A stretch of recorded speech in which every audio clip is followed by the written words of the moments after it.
You are listening to Claret and Blue, an Aston Villa podcast brought to you by Birmingham Live. Hello and welcome back to the Claret and Blue podcast. My name is Dan Rowlands and I'm joined this afternoon by John Townley. And we're going to do a Q&A for today's midweek podcast episode. We're throwing it back to something that long-time viewers will remember with the random mug of questions. Woo! In the hurry of writing these down on bits of paper for this silly format, I didn't write down who they're from. So, John, as we're going to go through, I'll say, oh, this one's from so-and-so, and you'll give me a random name just to give some maybe comedy value. The funnier the name you can think of, the better, I guess. Before we get into those, though, these are literally overflowing in this mug. John, how are you? How's things? Yeah, I'm all right, mate. It's midweek, nearly. And, Villa obviously playing the weekend on a big bounce. And we're in sixth. I still can't stop looking at the league table. You go on the BBC Sport website or on Sky or whatever, and it's just sick. It's nice not to have to scroll down, isn't it? It's nice not to be in the bottom half, let alone scroll down, and to be sixth. It's still blowing my mind a little bit. I'm sure we'll come back down to reality in the coming weeks. No, I'm doing fine, mate. How are you? I've seen you've been posting our group chats anyway of you running around and stuff. The marathon, is it a half marathon coming up in next few weeks? Well, it was supposed to be the half marathon. Me, Ash. Originally, you were in the group chat that you were going to be doing it as well. So before you come for me, you backed out as well. It's going to be you, me, John, and Ash doing it. A half marathon, the Great Birmingham Run at the start of May. Now, when I signed up to this, I knew I was going to have a baby, but I thought, you know what, I'll still have time to be able to go out and do a bit of training. I haven't. I've not had the time. Work's been super busy as well. And I've had some problems with my knee when I'm running, and my ankle feels like it's about to fall off after everyone. So all my excuses are in. I could have dropped out, but I haven't. I've dropped down to the 10K. So I'm doing the 10K on the day now instead of the half marathon, which is 21K. So I've halved the distance. I've done the 10K plenty of times. So I feel more comfortable that I know I can do that. Ash and Pat, formerly Pat of Can't Move Podcast, they're still doing the half marathon, and they messaged this morning going, I've just done a 17K run. And I was like, so we're doing that in aid of the AVFC Foundation and Acorn. There's a donation link that I'll pop in the comments of this podcast. I appreciate times are tough, but if you can donate price of a half-time pie or above, or a couple of quid for those charities, that would be greatly appreciated. We are doing this on Facebook Live this afternoon as a kind of Facebook exclusive show, I guess, but I'm trimming down the highlights for YouTube. I have got this random mug, though, of questions. I'll say they're literally bursting out, so we should probably start waffling and get into them. I'm going to pull them out at random. John, who's the first one off? It's from Jasper. Jasper. I did expect that. Not even a question for the first one. Not a question. I hope you asked Alan Hutton about his goal against Blues. I wasn't there for the recording. We actually had Jacob, a friend of the show, doing it on a kind of freelance basis. Matt and Ash went to go and speak to Alan Hutton last week for the podcast. Now, there's been a trailer that is on the YouTube channel, which you can see now as well. We did ask him about Blues, so much so to the point that Matt reread the commentary that Mark Regan said about he's halfway to Moseley and all that. So there'll be, I think there's an hour and a half podcast coming this week. Day, not quite sure just yet, but the Birmingham City goal bit is going to be pulled out as a separate clip as well. So there's been the trailer on Monday. The main video will be some point this week. Probably next week will be Alan Hutton reveals what it was like to score against Blues as a clip. And we also did like a quick fire questions round as well, which will be again some point in the future. So loads of Alan Hutton coming at you and great value. You've seen some of the footage and he's good, isn't he? I've obviously spoken to Ash, and he's already told me a couple of the stories that he was talking about, which sound very funny. Really good sort of get for our podcast as well, because I didn't expect Hutton to be, from what I've seen anyway, I didn't expect him to be so open and sort of, I don't know quite what the right word is, but I expect him to be open, but he was very sort of jovial and sort of laughing and joking about it, almost as if I always expected him to be in the mindset of still being a player, so not sort of as open about everything and other people, I suppose you could say. And as you say, some of the stories that because he was at Villa since 2011, so and there for nearly a decade. So and he saw a lot in that time. Obviously, going down, getting promoted as well, and then obviously left as we got back to the Premier League. So some loads of really good stories and stuff that obviously is sort of behind the curtain. So stuff that we wouldn't have been aware of, and that obviously fans won't have seen either. So looking forward to it. Next question. Who's this from, John? I'm going to run out of names. This is from Brian. After Ollie Watkins, who would you give a new contract to? I'm going to look at where the contract situations are. I do know a couple of them. I mean, obviously Ashley Young comes to mind straight away because he's out of contract in the summer. The only player in 2024, the summer of 2024, is Bertrand Traore. Most of our players are tied down quite well, I suppose you could say. And then after then, it's John McGinn and Ollie Watkins in 2025 as the main two. Ashley Young's is the obvious one, I suppose, but that's kind of too obvious. So I'd say McGinn, although he has signed a new contract relatively, was it last year or maybe the year before then? Probably the year before, I would say. Again, if you're looking at sort of when they're expiring, then John McGinn would be the one, because most of them have got quite a few years left. You'd probably say McGinn. Obviously, you've got Young there, which is probably, I don't know if that's a question in the... That's the logical answer, isn't it, I guess? Ashley Young's the logical one, and that's an interesting one anyway, because Gerrard was very keen for him to sign a new deal because he was a leader in the group and he'd worked with him previously with England. And whereas Emery has sort of inherited him, and although he's played very well, Ashley Young, you don't know where sort of what his target's going to be in the summer, I suppose.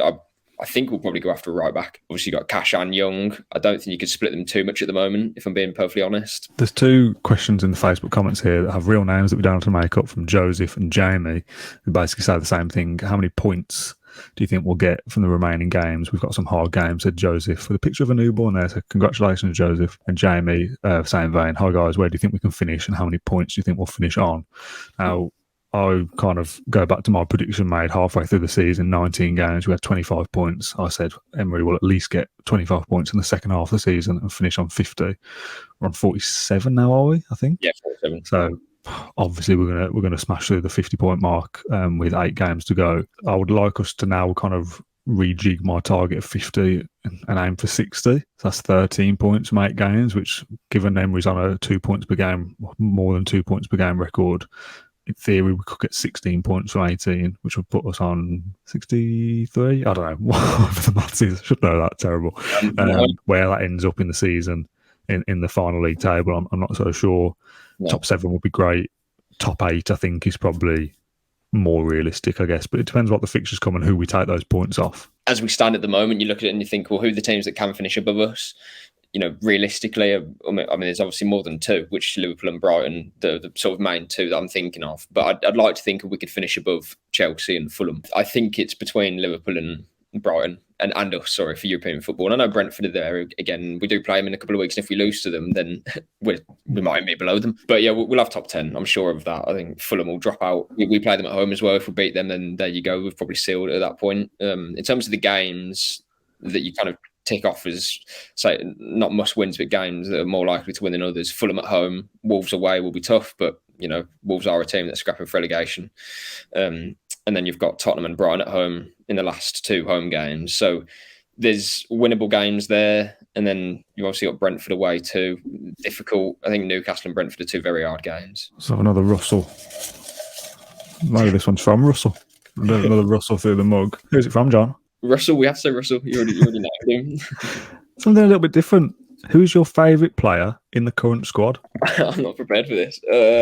Who's yours? I knew you were going to say who's yours to give you more time to think. I'd say Mings, I think. I've always been in the kind of Tyrone Mings fan club and beat his drum, even in the times where people are kind of slating him and want to get rid of him. I've always kind of backed his corner for various different reasons. And if you said, I'm going to take you to the club shop now and buy you a shirt, who do you want on the back? I'd say, I fancy a bit of Tyrone Mings. So, I mean, don't we all fancy a bit of Tyrone Mings? So yeah, if I had to pick a favourite player, I'd go Mings. Is that giving you enough time to think of your own answer? No. I mean, Mings probably would have been mine as well, but I'm not going to just... yeah. I'd probably say Douglas Luiz, actually, for more reasons than one, just being... And he's an excellent footballer for a start. That's mainly it. I would have picked Mings because of what he's achieved with the club, what he means to the fan base. Similar to John McGinn in a way. I think they're very... you can kind of put them together and say those 2. You got other players like Martinez and Ollie Watkins for different reasons. I don't think we'll have a player again like Martinez who is that good in his position, or that sort of... Well, he's worshipped in Argentina, isn't he? He's mates with Leo Messi, and then he comes out and says that, he wants to stay at Villa and it's all fine. He doesn't want to leave or anything like that. So that probably won't happen again, which we probably, don't take for granted because we love that about him, but not many top players will do that when they play for Villa. Most of them will be angling for moves. But I'd say Luiz, just because I like the way he plays. I think he's a top player technically as well. I think I like watching him. So I'd say Luiz. Let's go to a question that's got a real life name. Steve Brown in the comments. Who would you keep and or sell of the players currently out on loan? Now you might need to have a tab open there with who is out on loan, because there's quite a few. Aaron Ramsey, Robinham, Cameron Archer are the three that spring to mind immediately. And we probably need to do a kind of full podcast on this at the end of the season, I guess, kind of a keep or sell about the whole squad, not just the loanees. But I'd like to think any of the kind of high profile loanees, like the three I've just mentioned, I'd like to think they might have a place in the first team next season, not necessarily starting games, but in the squad, certainly if we get into Europe, because more games to play. But yeah, how would you assess the loanees if you've got a list in front of you? It's difficult because I'm with you. I'd love Cameron Archer to stay. I don't know what's going to happen.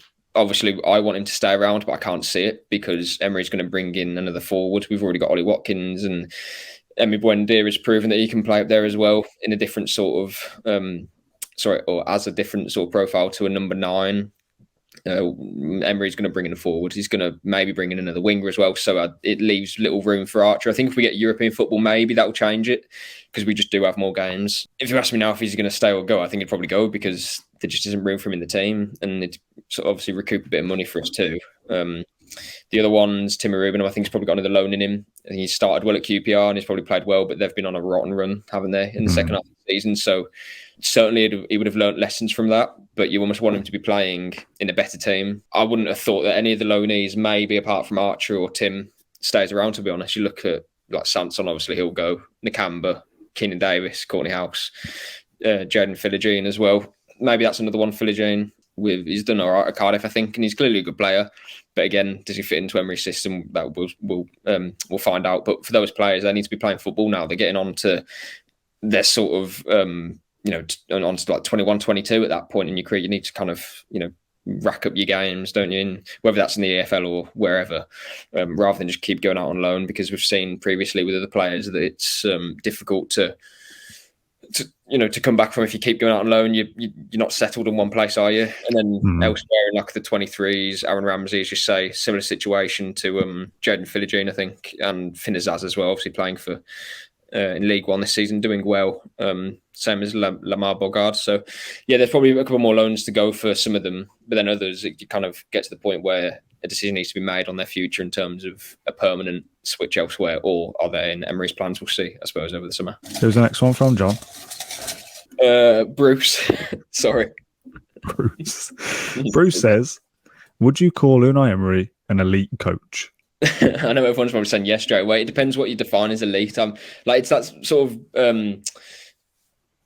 toss up when you say, is he world class? Like, is this player world class? But what do you say is world class? Is it the best 4 players in this position? Or because people say world class when it's, I don't know, like just a bog standard player is described as world class these days. If they score a good goal, world class is like you said, the peak. The Ballon d'Or winners are world class. Like. Yeah, it's like the term legend is overused, isn't it? So this one's more sort of straightforward because there's only so many coaches that can be classed as an elite coach.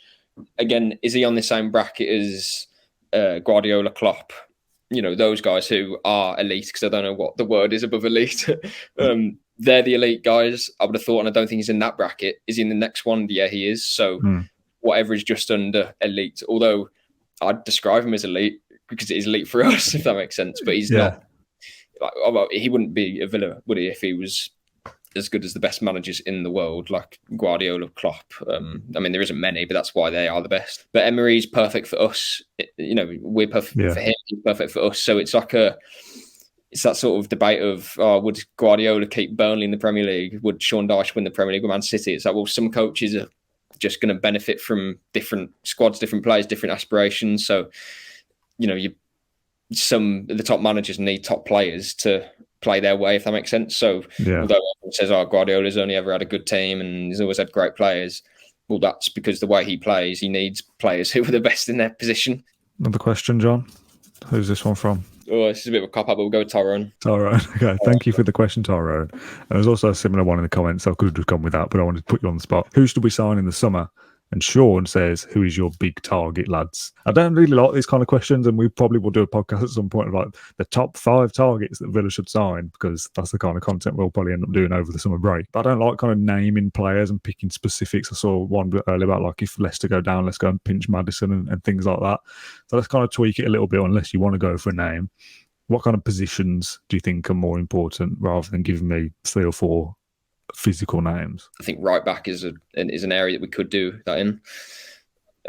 Obviously forward positions as well, because we're sort of shoehorning in Bailey or Wendy at the moment. And it's obviously been linked as well with like players like Guendouzi and other midfielders as well. But you sort of wonder, where do they fit in? Because Ramsey and McGinn sort of look, they're irreplaceable, but do you know what I mean? So it's almost like if you add somebody into the mix at the moment, are they going to kind of disrupt kind of rock the apple cart, or whatever the phrase is? I think in a way that's something that we, us as fans, have probably got to overcome, because I'm thinking, but what if Jacob Ramsey's on the bench? Like, oh no, what if that happens? And it's like, well, yeah, you got to fight for your place, haven't you? You know, that's what the top 6 clubs do. If you look at their benches, there's players on there you'd say, like, how are they there? Like, I don't know, Richarlison, 60 million.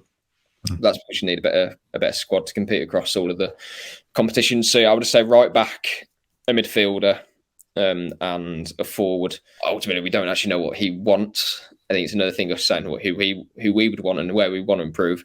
But Emery sees the game quite a lot differently to us, I think. Let's go for another question from the mug.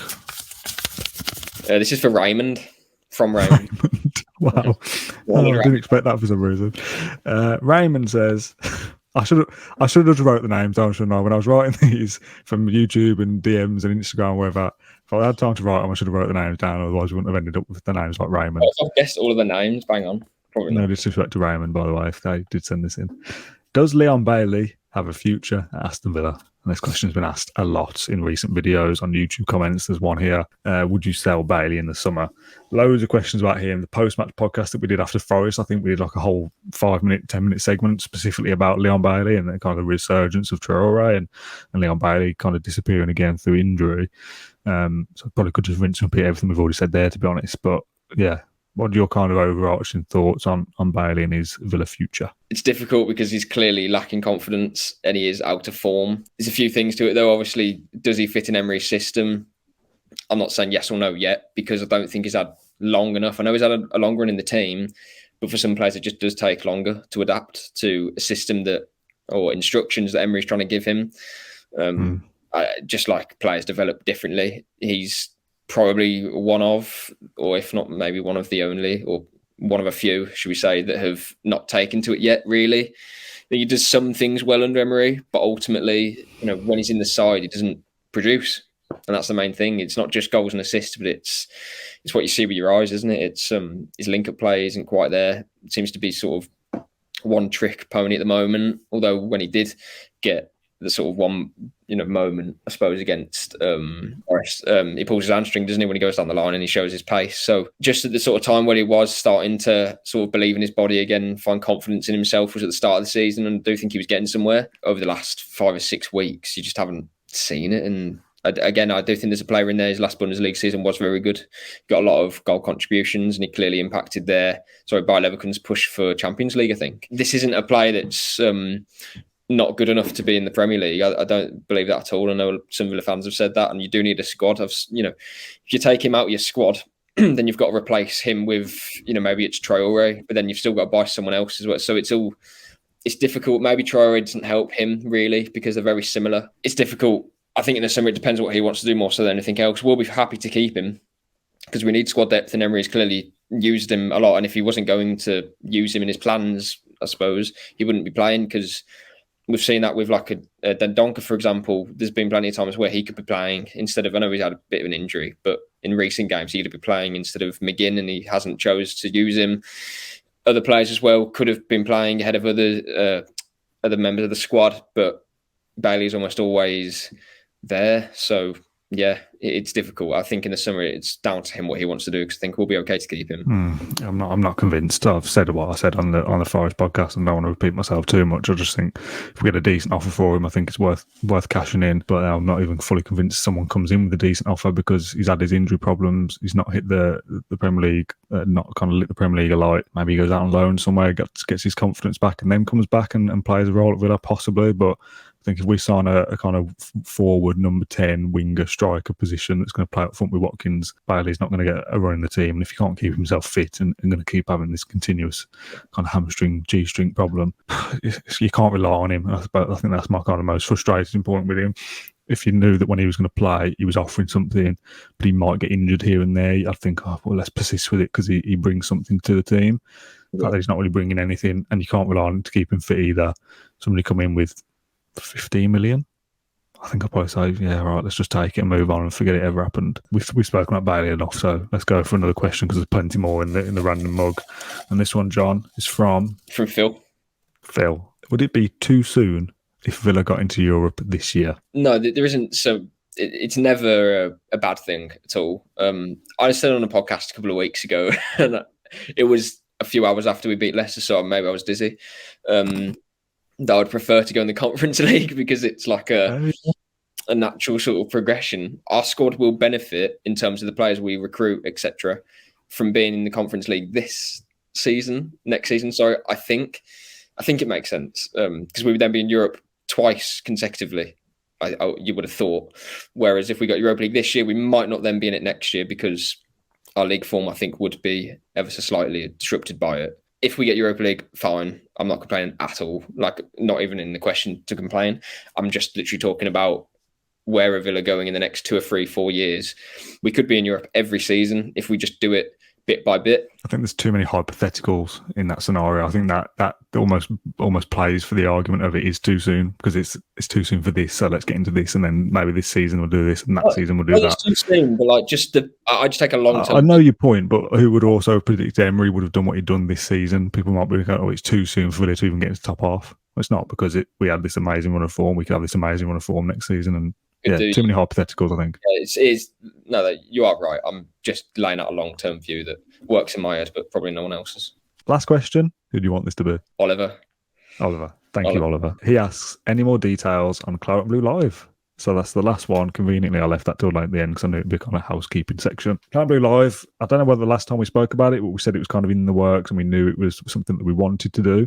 We've been to a venue since then. I don't know whether we'd spoken about that last time. We can't kind of confirm who that venue is yet, because they haven't confirmed to us that it's all happening. We've got a date in mind, which would be June the 1st. Again, that's not confirmed yet either, so don't turn up anywhere. It'd be an evening, so kind of keep that date semi-free, but there's absolutely no confirmation as of recording this podcast that it's going to be at that venue or on that day.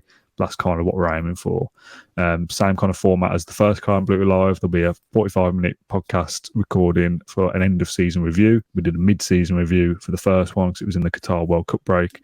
And then we'll do a Q&A with the audience at show, much like this episode, but we'll have physical people there asking physical questions rather than pieces of paper and made-up names. If you're free and you want to come and join us and join the fun at the end of season kind of party, I guess, to celebrate finishing 7th, then by all means keep that date free, just in case. But yeah, it'd be a joy to do it once again, and something that we've been looking forward to for a long time. Thank you very much, everyone, for watching this Q&A. The Alan Hutton podcast is coming very soon, literally tomorrow or the day after as you're watching this, so keep an eye on the channel for that. John, thanks for your time and your opinions as always. We've done a video every day in April so far, and I think we might be able to do a video for every day throughout the rest of April, to be honest. There's still another 4 or 5 games in this month, so loads of games, loads to talk about, so stay tuned. Thank you very much for your support as always, and we'll see you again tomorrow. Thank you for listening to Claret and Blue, an Aston Villa podcast. If you enjoyed today's episode, then please do let us know. We love hearing your feedback. We'll be back soon with another episode, but until then, up the Villa.